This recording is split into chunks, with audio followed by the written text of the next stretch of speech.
and welcome to day 26 of 30 Days Until 30. So, for today, I was looking over some old things that I had written in 2016 when I was 21. Not exactly 20, which would have been a nice, like, for 20 to 30. But I was looking at some stuff that I had written when I was 21, and it gave me the idea of what I wanted to talk about for today. Basically, I originally had thought about doing 30 life lessons that I've learned in 30 years, but that would take a lot of prep. And since I'm trying to do a video every day, I figured I would just sort of start with the first one that popped into my head today as I was looking back over these notes. And it's not going to be really eloquently put, but if you were looking for things eloquently put, you've come to the wrong place. Basically, my first life lesson is about choice, and about choosing the path even if it was chosen for you. I think that's something that a lot of people can understand. Like, everyone at some point has had a choice made for them, and then they just had to deal with that, whether it was made for them by a life circumstance or by another person. Every person runs into a situation where the circumstances that they're in were not of their choosing. I used to think that life was about what you did with what you were handed. The idea of turning lemons into lemonade. And I always thought that that was sort of what distinguished what you did in life. It wasn't necessarily like the circumstances that you were placed in, it was what you did with the circumstances that you were placed in. And I don't fully disagree with that. I think to an extent that's true. But I think that the part that I missed when I was in my early 20s, that I've sort of come to learn over this last decade, was that it's not just what you do with what you're handed, it's how you deal with what you were handed, if that makes sense. About how you sort of own these moments or these circumstances and how you can choose to be in them and survive them, even if, again, you didn't choose to be in that circumstance and you wouldn't have normally chosen that path. Now, that's not at all to say that I think you should gaslight yourself into being like, I'm just going to choose to not be upset that someone passed away or something. Not at all saying that. Um, it's about more of how you decide what the worth of a circumstance is. So, again, I used to think that the ends, like the end product, the lemonade, would justify being handed lemons. Like, it was worth being handed lemons because at least now you have lemonade, and thus it's okay. But the unfortunate thing about it is that often you don't have lemonade at the end. And so if you are living your life where the ends have to sort of justify what happened, then you kind of constantly end up in a place of wondering, like, what is the meaning? What is the point? When you haven't gotten to this end goal where it'll be worth it, or you will be complete, or whatever it is will be over. If you constantly are trying to get to that point, you're constantly going to be in a place of looking back and being like, oh my God, what the hell was the point of all of this? Because I don't have lemonade yet. So what am I doing here? To sort of demonstrate what I'm trying to say, because I'm not really good at explaining things without analogies or allegories or whatever, I'm going to read what sort of prompted this video specifically, which was a Facebook post that I made in 2016. As some of you know, I did not graduate this year. Most of you probably know about my myriad of medical conditions, which inhibited me from being a full time student while in college and forced me to withdraw from 2 quarters. I thus have probably around 3 more quarters of classes to take in order to finish. For a while, I was ashamed that I wasn't graduating, and thus wanted to sweep it under the rug. Seeing myself in the senior photos I took with my sisters graduating from my beloved sorority felt like a deception and stung me as I wore someone else's sash that proclaimed Class of 2016. I even went so far as to Photoshop one of the photos to instead say Class of JK as a way of trying to laugh through the pain. Because the truth is that I have worked so hard. I have fought to make it to class each day without passing out, to study despite having brain fog thicker than pea soup, to take care of myself so as to not end up back in the hospital, to try to explain to my professors what is going on and beg for help. I've worked so hard to have an amazing research position for 3 years, to study abroad in Scotland, to serve my sorority, to participate in Model United Nations, and to serve as a deacon in my church because I never wanted my life to be just about the grades or the numbers, whether they be salary and expenses or orthostatics and vital signs. While I have fought my whole life to study in college, it's the adventures I have experienced along the way that have shaped who I am. I refuse to let my personal narrative be solely one of struggling between medical and academic difficulties. Instead, I choose to be driven by and composed of my stories of adventure. So, out of state tuition debt notwithstanding, I'm not in a hurry. I'm taking this year off to work full time in my new position and to see doctors and hopefully get my health better under control.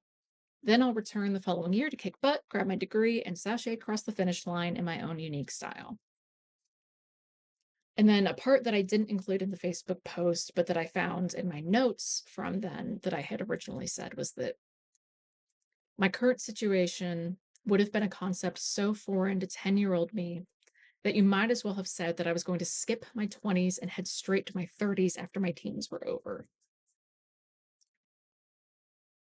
So you can see, like I was saying, that I had the concept of it's what you make of the circumstance that matters. But as hopefully you can sort of see with what I read, that I was still very much so in a sense that having a job that I had gotten and was just starting, that was justifying all of this work. And that it was okay for me to take this 1 year break because I was going to go back at it in a year. And all of these things about how hard I worked and everything. And I'm saying that it's about the adventures along the way, but it's still very much so with the adventures are what makes it amazing. But having a degree in a year is what's really going to matter. And what I didn't know at the time was is that a couple months from then, while I was posting how I'm starting this new job and I'm going to work for a year, get my health under control, and go back to school. A couple months after I posted that, I was hospitalized for 2 weeks. And then I was fired from my job because I was hospitalized for 2 weeks. And then I had to move back home. And 8 years later, I finally then returned to college. If I had said that to me when I had written that post in June of 2016, it probably would have broken me because I was so much so in the gung ho, I'm going to get there soon nature that I wouldn't have been able to handle the idea that it wasn't going to be what I thought it was going to be and that the ends weren't going to soon justify the means and the situation that I was handed. And I used to really use this sort of justification of, yeah, the journey's what matters, but really it's the end goal a lot. Um, Throughout having all these medical problems throughout my life, um, I would always sort of justify it as, well, I'm going to be a doctor. And then all these experiences are going to be really worth it because I'll be a really empathetic doctor. And this is again a thing where I'm trying to demonstrate the point of when that's your mentality, that the end goal will retrospectively justify this journey, is that when I had to leave college and thus was not becoming a doctor, I had so much trouble with dealing with then what was it all for? Like, why did I have to struggle and suffer and have all of these experiences? Why? Because I thought it was to make me be a good doctor. But if I'm not going to be a doctor, what's the point? And I think that's sort of what I'm trying to illustrate with this badly.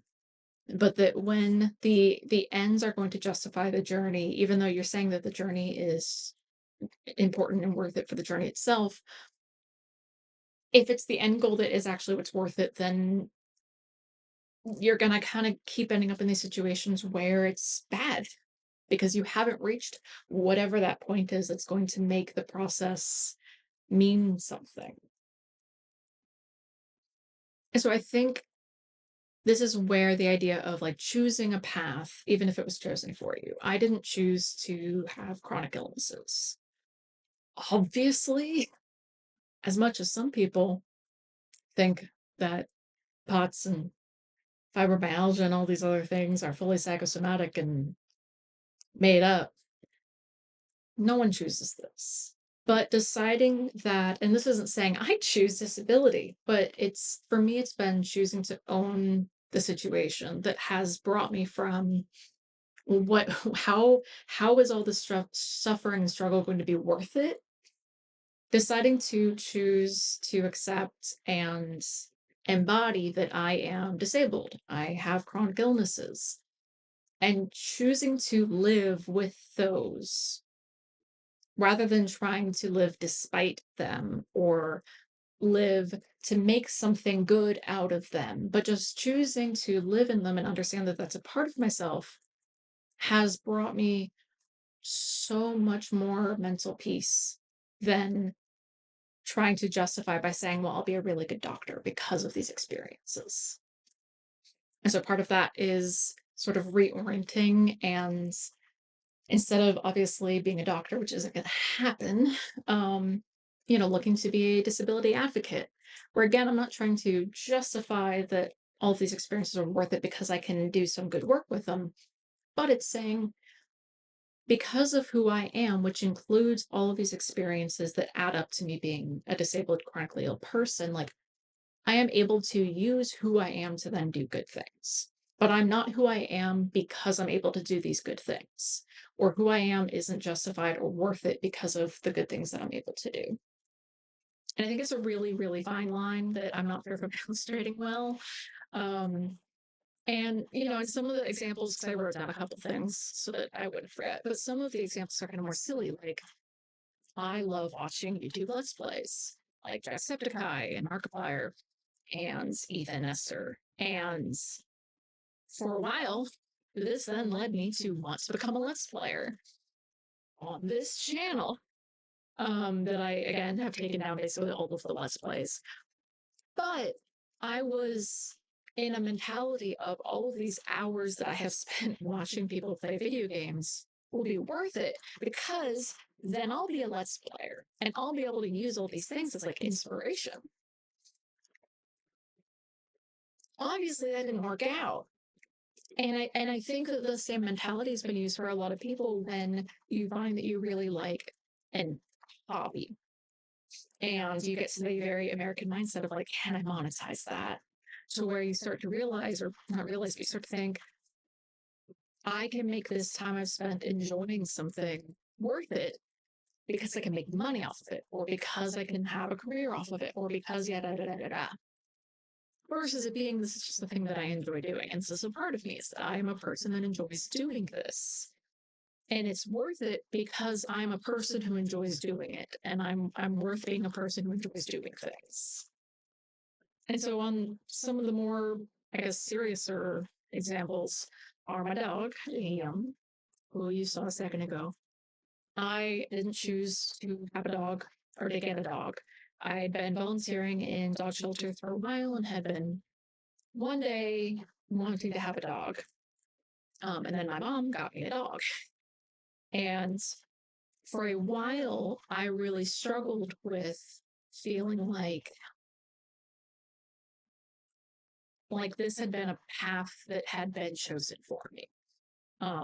This, of course, frustration was coming out of all the nights of having a puppy and the puppy not sleeping. So you're having to console the puppy and all the hours spent training and all of this time and energy and effort and emotions and lacking independence suddenly in my early 20s of, well, if I want to just go out for a weekend trip or if I want to go for the day to the Renaissance Fair, you can't really do that when you have a dog as easily. Um, and so for the longest time, I felt so frustrated because I hadn't chosen to be a parent.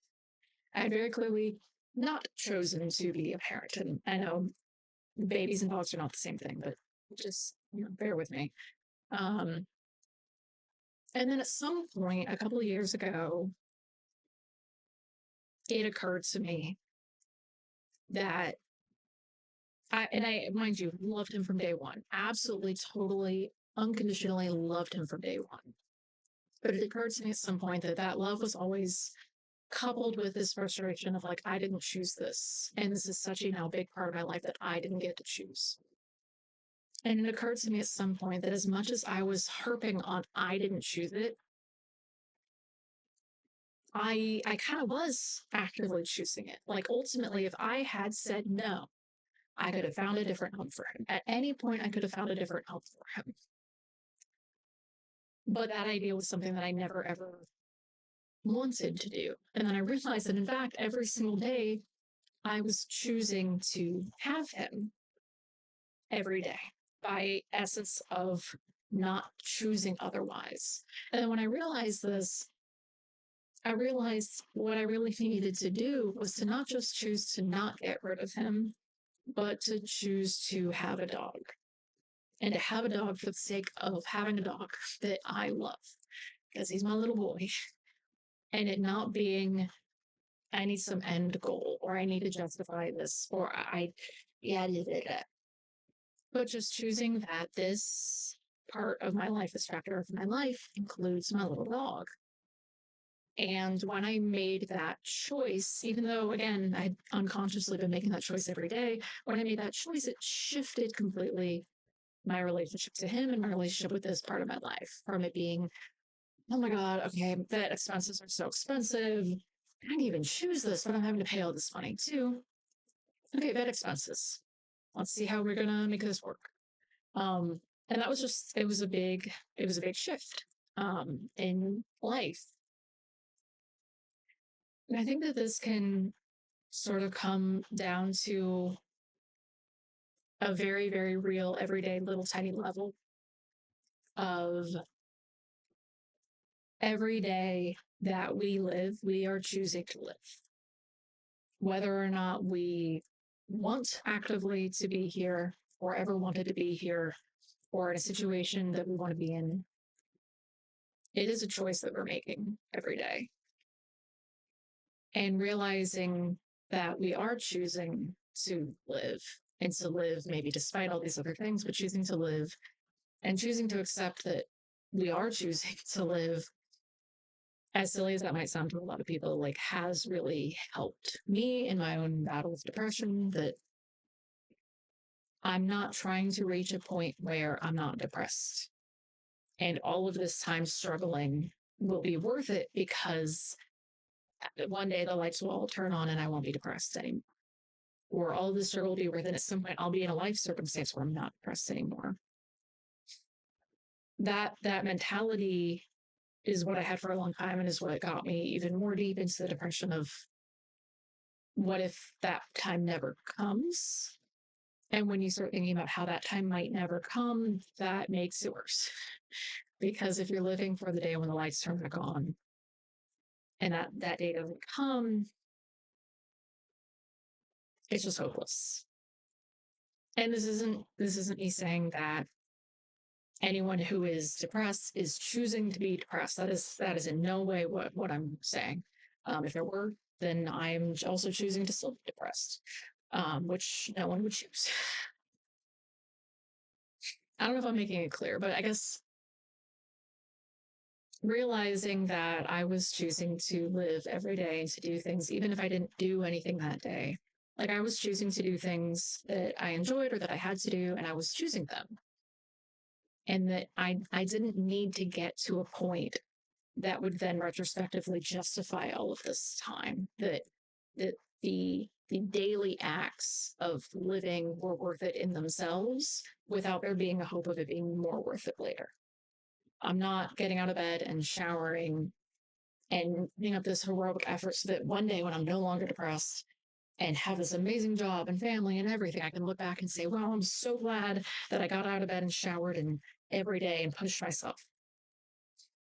That's depressing mentality, at least for me, after many years of holding on to that. And so instead choosing to, get up and shower because I know that's a thing that's good and that's a thing that will feel nice.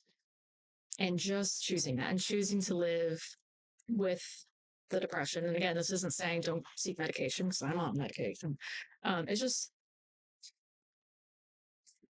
I don't know. I think I lived so long in almost like a victim like mentality of I didn't choose my brain. I didn't choose my body. I didn't choose to be kicked out of college or whatever.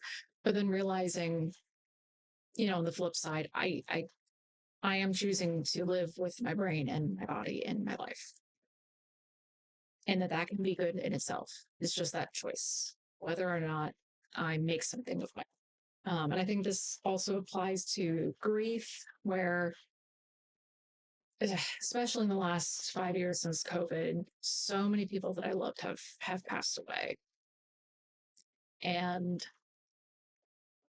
it's not easy to grieve. And I think a thing that we always try to sort of justify the loss or say, well, that person was older, they were sick, or, well, they lived a good life. And I think all of those little justifications are healthy to a point of processing through the emotions.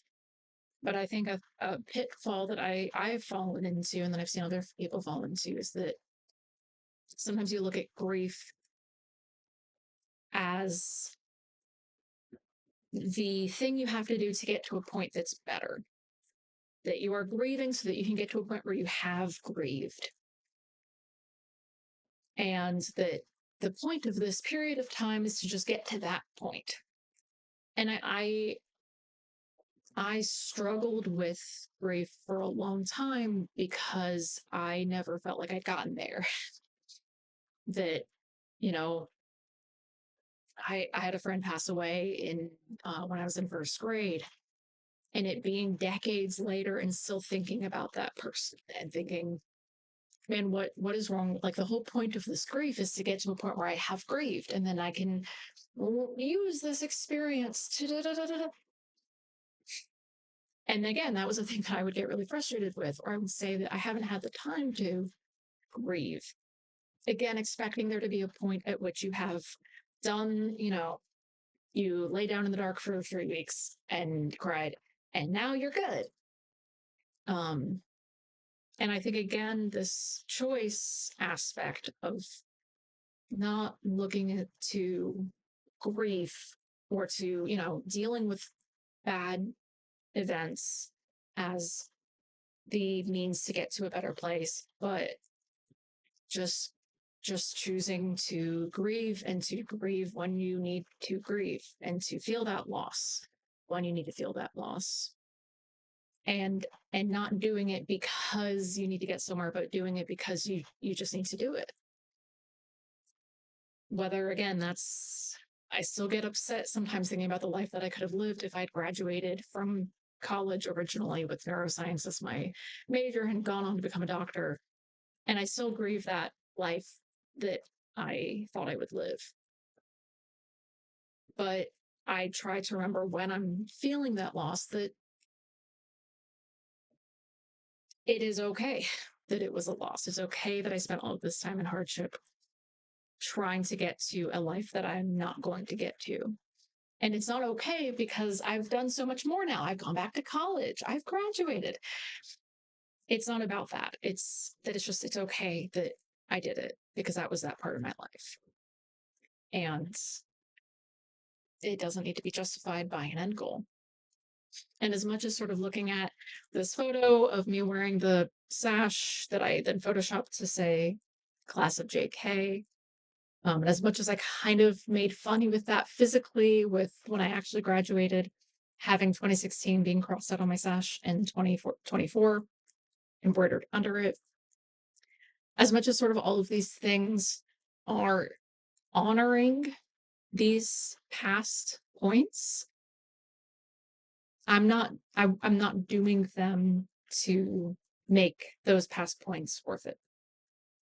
I think I'm going around in circles at this point. I don't know.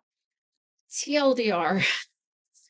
um, a life lesson that I learned in my 20s that I'm hopefully going to take and continue developing in my 30s is choice, is choosing the path or the position or the circumstances, even if it was chosen for you, and not needing to justify those with an end goal.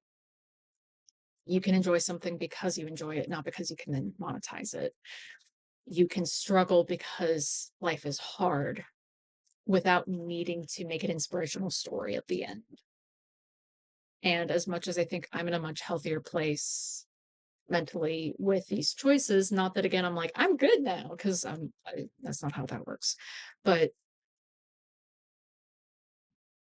I don't think I could have sort of come to where I am now without having done what I'm saying to not do, like without having said, well, these experiences will be justified by this end, or I'm making good on the circumstances that I was given because this other thing's wrong. I will make lemonade one day, and that makes lemons okay. um, Sometimes life just gives you lemons and it's sour and tart, and you might try to make something good with them. And then you realize that you were using powdered sugar instead of granulated sugar because you didn't know the difference. There's a difference. Um, but yeah, I think if any of this makes sense, this was supposed to be a shorter video and then ended up not being a shorter video because I really want to make sure I'm being clear that I'm not saying gaslight or minimize your feelings or anything like that. But if you're having a shit day or a shit month or a shit year or a shit decade, that's okay. And you're alive despite or amongst all of that. And every day and everything that you are choosing to do is a thing that you're choosing to do. Whether or not it's healthy, whether or not it's harmful, whether or not it's just what you got to do or want to do in that moment, you're able to write how you are deciding to sort of encode your circumstances. That as much as the world and life and the government and our health and all of these things are done to us, we are alive. And sometimes just living is a huge act of defiance. So be revolutionary. And I don't mean start a revolution. I mean, do if you want to, but be revolutionary in living and letting your life be your life without it needing to mean something at the end. And let your struggles be your struggles, and, work through them how you need to work through them without it being so that you can be over them.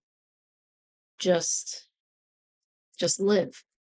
Don't be like 21-year-old me who was saying that the idea of not graduating from college would have been equivalent to having fully skipped my 20s and gone straight to my 30s after my teens. My 20s weren't about getting to this finish line of graduating, as much as that literally is what the majority of my 20s were bookended by dropping out of college, going back to college and graduating. The point of my 20s weren't to graduate from college and then get back onto the actual life. The point of my 20s were that I was alive and had been on this earth for 20s amounts of years. And that's the point. And I can choose to make meaning of that time through all these justifications, which aren't bad. But at the end of the day, my 20s are as valid as if they had gone the way that I thought they would go. Not because I succeeded in graduating eventually, but because I lived and I made choices. And each day I woke up, and it was a struggle a lot of the time, but that was my 20s. There were some really high points, there were some really low points, there was a pandemic, but I lived. I lived and I lost and I loved, and all of those things are what they are. And I'm a person that got through those. And it doesn't need to be that I'm now married and a doctor and have a house, which for the record would have been how I justified the concept of dating and working and yada yada yada. Would have been, well, you're dating to get married and you're working to be able to have a house. All this is to say, I'm actively choosing to see my 20s as being what they were, not what they were meant to be based on how I thought that they were going to be worth it. They were my 20s. I survived my 20s, a decade I didn't ever think I was going to get to, certainly didn't think I was ever going to get through. But I got through them and I am choosing every single second to keep living and keep moving forward and to be who I am, faults and all. And that again doesn't mean I'm not working on it, but it's a choice. As much as so much in life isn't a choice, it's a circumstance that we were put into. I'm choosing to continue and try to do what I can to make things better. But things getting better isn't what's going to make now worth it. Now's worth it because it is. It just is. Yeah. I don't know if this made any sense. I'm also not a licensed health professional or anything, in case that wasn't clear by me talking about having dropped out of college. Um, I just wanted to share this because this mentality of choosing, even when the choices have been chosen for you, it's helped me a lot. And is, I think, one of the biggest lessons that I've learned in my 20s that I hope to continue developing. Thanks for watching this and for joining me along this path of being in day 26 of my 30 days until 30. And I hope you have a great rest of your day, and I will catch you on the flip side. Bye. Turning 30.